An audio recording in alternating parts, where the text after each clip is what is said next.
35 సంవత్సరాల ప్రజా జీవిత ప్రయాణం, ఎన్నో ఆటుపోట్లు, ఎన్నో అవమానాలు, ఎన్నో రాజకీయ తుఫాన్లు. కానీ ఎప్పుడూ వెనక్కి తగ్గలేదు.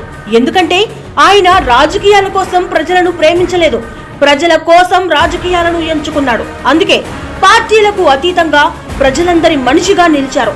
ప్రజల సమస్యలు చెబితే చాలు తక్షణమే సమాధానాన్ని చూపే దమ్మున్న లీడర్. ఒక రైతు కన్నీరు, ఒక తల్లి ఆవేదన, ఒక యువకుడి భవిష్యత్తు అన్ని తన బాధ్యతగా భావించే నాయకుడు.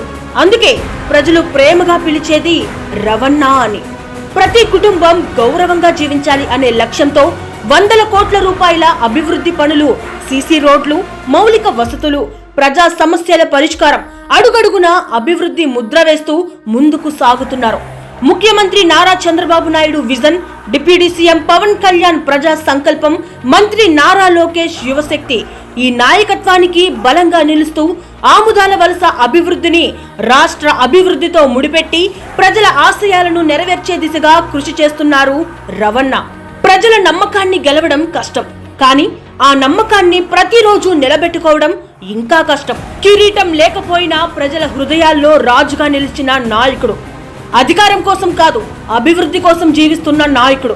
కూటమి ప్రభుత్వం 2 ఏళ్లు పూర్తి చేసుకున్న ఈ శుభ సందర్భంలో రాష్ట్ర అభివృద్ధికి కృషి చేస్తున్న ముఖ్యమంత్రి నారా చంద్రబాబు నాయుడు గారికి, డిప్యూటీ సీఎం పవన్ కళ్యాణ్ గారికి, మంత్రి నారా లోకేష్ గారికి హృదయపూర్వక ధన్యవాదాలు.